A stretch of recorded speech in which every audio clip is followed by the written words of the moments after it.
네, 안녕하세요. 정통국어 0601 26페이지. 이제 네 번째 희곡 시나리오 기본 개념 같이 공부해 보도록 하겠습니다. 자, 먼저 첫 번째, 이 희곡과 시나리오의 개념을 보겠습니다. 자, 먼저 첫 번째, 희곡은 무대 상연을 위한 연극의 대본입니다. 그리고 시나리오는 텔레비전 드라마, 영화의 대본입니다. 그래서 지금 이 두 개가 모두 둘 다 동일하게 대본이죠. 그런데 이제 무엇을 위한 대본인가? 그것이 다릅니다. 그래서 희곡은 우리 이제 무대, 연극 이렇게 사용되는 연극의 대본이고요. 시나리오는 드라마, 영화에 사용이 되는 이 촬영을 하기 위한 대본입니다. 그래서 희곡은 인간의 행동과 의지의 갈등을 대화 형식으로 표현한 문학, 그리고 시나리오는 줄거리, 배경, 대사, 행동을 미리 정해놓은 글, 대본을 얘기합니다. 자, 그랬을 때 첫 번째 희곡의 특징부터 보도록 하겠습니다. 희곡은 무대 상연을 전제로 하고 막장 이렇게 이 크게 장면 사이를 나눠 놓는, 우리 시에서는 연 그리고 행 이렇게 구분을 했었죠. 이렇게 구분을 하는 단위를 막장 이렇게 이루어져 있습니다. 그 다음에 세 번째, 눈앞에서 일어나는 사건으로 현재형으로 진행이 된다. 그래서 우리 연극 보러 가면은 관객들이 앉아있고 여기 무대 위에서 이 배우들이 연기를 하죠. 그래서 이거는 실시간으로 일어나고 있는 상황이기 때문에 현재형으로 진행이 됩니다. 그리고 등장인물 간의 대립과 갈등을 중심으로 사건이 전개되고, 그리고 무대 상연을 목적으로 하므로 등장인물의 수, 그리고 시공간적 배경, 작품의 길이에 제한이 있습니다. 아무래도 이 실제 무대 위에 올라가서 하는 거다 보니까 이 등장인물 수도 제한이 있고 시간적으로도 공간적으로도 다 좀 한계가 있습니다. 그리고 희곡은 이 배우들의 행동, 대사를 통해서 사건이 전개가 된다. 자, 그러면 이제 시나리오의 특징을 한번 볼게요. 자, 첫 번째, 주로 대사와 지시문으로 표현이 된다. 그래서 시나리오는 이제 A, 그리고 안에 지시문, 그리고 여기에서 이제 대사를 얘기합니다. 그래서 지시문에서는 뭐 여기서 활짝 웃으며 대사 안녕하세요 이런 식으로 얘기하는 지시문 대사 두 가지로 주로 나옵니다. 그리고 장면, 여기는 이제 씬 넘버라고 해서 뒤에 자세히 볼 건데요. 장면을 기본 단위로 합니다. 자, 그 다음에 눈앞에서 일어나는 사건으로 현재형으로 진행이 되고, 그리고 시나리오는 희곡보다는 이런 시공간적 배경, 등장인물 수의 제한이 적습니다.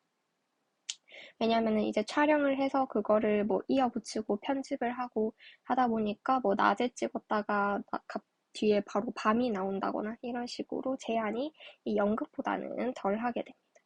화면에 의해서 표현되므로 그래서 촬영을 고려해야 되고, 그래서 이거에 대한 카메라에 관한 특수 용어, 전문적인 용어가 또 사용이 됩니다.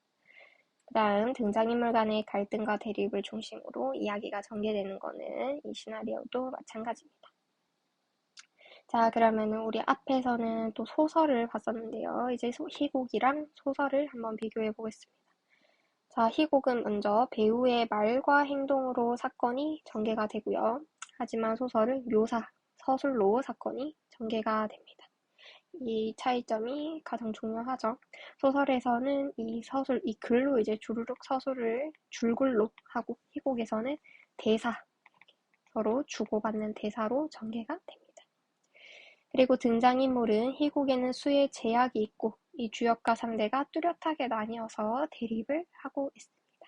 하지만 소설은 글로 쓰는 거다 보니까 이 인물 수가 100명이 나오든 1000명이 나오든 그냥 1000명 이렇게 쓰면 되죠. 그러니까 제약이 없습니다. 그리고 입체적인 인물들의 등장에 제약도 없다. 그 다음에 시공간적으로 희곡은 제약이 있다고 했습니다. 그리고 심지어 과거의 사건일지라도 지금은 무대 위에서 표현을 하고 있기 때문에 현재로 표현이 됩니다. 하지만 소설은 그렇지 않죠. 100년 전, 일주일 전 이렇게 얘기를 해서 시공간의 제약이 없이 그냥 마음대로 서술을 할 수 있습니다. 자, 그 다음에 희곡은 그래서 대사, 지시문, 해설 이렇게 이루어지고요. 소설은 서술, 묘사, 대화 이렇게 이루어집니다. 자, 그러면은 이제 뒤에 넘어가서 희곡과 시나리오의 차이점을 보겠습니다. 자, 먼저 희곡은 인공적인 무대가 전제가 된다. 그래서 이 무대 공간이 하나가 딱 정해지죠. 그런데 이제 시나리오는 많은 현대적 기술 기재의 사용이 전제가 됩니다. 자, 그 다음에 시공 제약성을 한번 볼게요. 자, 희곡은 제약을 많이 받습니다. 그래서 이 개별시 공간마다 무대를 새로 꾸며야 된다. 뭐 바다에 갔다가 뭐 집에 갔다라고 한다면은 그때마다 이 무대 세트장을 새롭게 맞춰서 꾸며야 한다는 거. 하지만 시나리오는 다소 제약이 적습니다. 희곡과 다르게 이 실시간 상연이 아니기 때문에 제약이 덜하다. 자, 그 다음에 사건의 표현. 희곡은 대사를 통해 진행을 하고 자세한 행동 표지까지 정하는 경우는 드뭅니다. 하지만 시나리오는 대사와 더불어서 자세한 행동 표지, 그리고 감정 연기에 대한 지시까지. 그래서 우리가 뭐 드라마 비하인드 영상 이런 거를 보면은 뭐 감독이 이제 배우에게 조금 더 표정을 더 찡그려주세요. 뭐 조금 더 눈썹을 어떻게 해주세요. 이렇게 아주 자세하게 이 디렉팅을 하죠. 그런 게 이제 영화에서는 아무래도 인물의 클로즈업을 화면을 많이 하고 희곡은 대신에 이제 멀리에서 이제 관객들이 보게 되죠. 그래서 뭐 표정까지 어떻게 해라, 뭐 이렇게 자세하게 하는 경우는 좀 더 드물다라는 겁니다. 그 다음에 희곡의 구성 요소.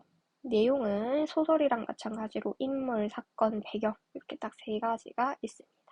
그 다음에 이제 중요한 게 형식상의 구성 요소는 해설, 대사, 지시문 이렇게 이루어집니다. 그래서 여기 대사에는 또 보면은 안에 세 가지가 더 있죠. 그래서 대화는 서로 주고받는 말, 그리고 독백은 혼자서 하는 말, 그 다음에 방백은 아마 처음 들어봤을 거예요. 자, 관객에게는 들리지만 무대 위의 상대 배우는 듣지 못한다는 약속하에서 이루어지는 말. 그래서 이게 무슨 말이냐. 만약에 이렇게 얘기를 해볼까요? 자, 만약에 친구가 A와 B가 있다고 합시다. 그랬을 때 만약에 A가 이 B의 뭔가 뒷담화를 한다거나 뭐 그런 내용이 있다고 합시다. 그랬을 때 A가 B 진짜 짜증난다 라고 얘기를 했어요. 그런데 이 관객들은 이제 방백이라서 다 듣는데 이 B만 혼자 못 듣는 그런 상황인 겁니다. 그래서 이 대화, 독백, 방백 총 세 가지로 대사는 구성이 된다. 자, 그리고 여기는 이제 밑에 시나리오 예시가 있는데요. 자, 먼저 첫 번째 보면은 주사택지 앞마당 오른편으로 건너편 텐마루 이런 식으로 지금 이 장소 설명을 해주고 있죠. 그리고 여름날 석양, 바람 한 점 없는 뜨거움, 그리고 원봉이와 혁이가 바둑판을 마주놓고 앉았다. 그래서 지금 연극의 무대, 등장인물, 배경 같은 것을 설명을 해주고 있는 요게 이제 바로 해설이 되는 거고, 그럼 여기에서 서로 얘기를 하고 있는 요 말이 대사가 되는 거죠. 그리고 여기 괄호 안에 기가 난 듯이 다리를 세우며 바둑을 놓는다. 이 행동 어떻게 할 것인지 지시를 해놓은 부분, 이게 바로 지시문이 되겠습니다. 그 다음에 시나리오의 구성 단계를 한번 볼게요. 자, 보면은 발단, 상승, 절정, 하강, 결말 총 5단계로 되어 있습니다. 우리 소설도 소설의 구성 단계 5단계 있었죠. 그거랑 비교를 해보면은 조금 용어가 다르게 돼 있습니다. 그래서 여기는 상승, 하강, 이 갈등이 점점 상승된다. 그리고 갈등이 점점 해소된다. 하강한다. 이렇게 표현을 했고요. 그리고 여기 소설에서는 이 갈등이 최고조에 치닫는 부분 절정이 4번째 있었는데 시나리오에서는 이제 세 번째 단계에서 최고조에 달하다가 하강을 하고 그리고 결말을 맺게 됩니다. 자, 그러면은 이제 또 시나리오 용어를 한번 볼게요. 우리 시나리오는 영화, 드라마, 촬영을 전제로 하는 대본이었습니다. 그러니까 이 촬영에 필요한 용어들이 있겠죠. 그 중에서 특히 중요한 것들 한번 보겠습니다. 아까도 봤었던 씬 넘버. 그래서 장면 번호를 얘기하고요. 여기도 보면은 씬 넘버 58. 그래서 이 장면이 나오고, 그럼 그 다음에 씬 넘버 59 해서 그 다음 장면이 이제 나오게 되겠죠. 이렇게 구분을 합니다.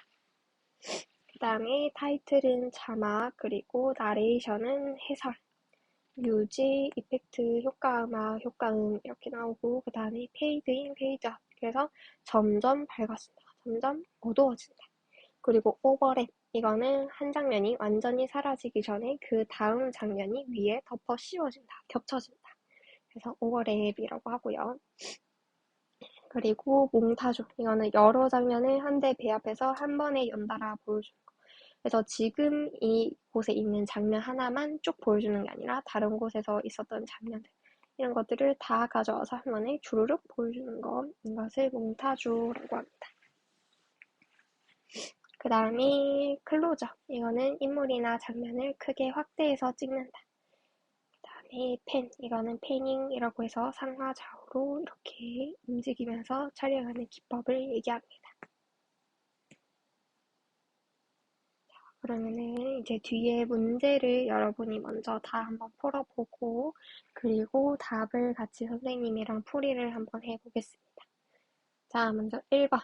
희곡은 무대 상연을 목적으로 쓴 글이고, 시나리오는 촬영, 이 드라마나 영화 촬영을 목적으로 쓴 글, 대본이었습니다. 그 다음에 2번. 시나리오의 기본 단위는 가장 작은 이 장면, 씬 넘버, 이 장면 1번, 2번, 3번 이렇게 넘어갔었습니다. 그 다음에 3번. 희곡의 형식상 요소 3가지. 그래서 형식상으로는 해설, 대사, 지시문 이렇게 3가지가 이루어져 있었고, 그리고 대사 안에는 이제 대화, 그리고 독백, 방백 이렇게 3가지가 그 안에 더 있었죠. 자, 그 다음에 4번. 시나리오의 특성과 거리가 먼 것.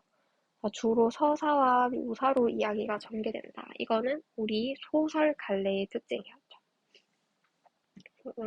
대신에 다른 천재들은 장면을 단위로 하고 시간 제약을 희곡보다는 덜 받고, 그리고 대사로 주로 표현을 하고, 시나리오, 영화는 등장인물 수의 제한이 거의 없었다.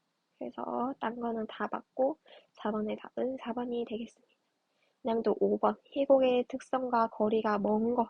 일상 언어는 쓸 수 있죠. 이거는 심지어 이 배우들이 직접 이 일상의 인물들을 연기를 하는 거기 때문에 일상 언어 쓸 수 있습니다. 그리고 무대 상은 전제로 하고, 그리고 다 현재형으로 얘기하고, 그리고 희곡은 무대에서 하다 보니까 시간, 공간의 제약을 받고, 그리고 인물의 대사와 행동을 통해서 전개시킨다. 나머지는 다 맞는 선지가 되겠습니다.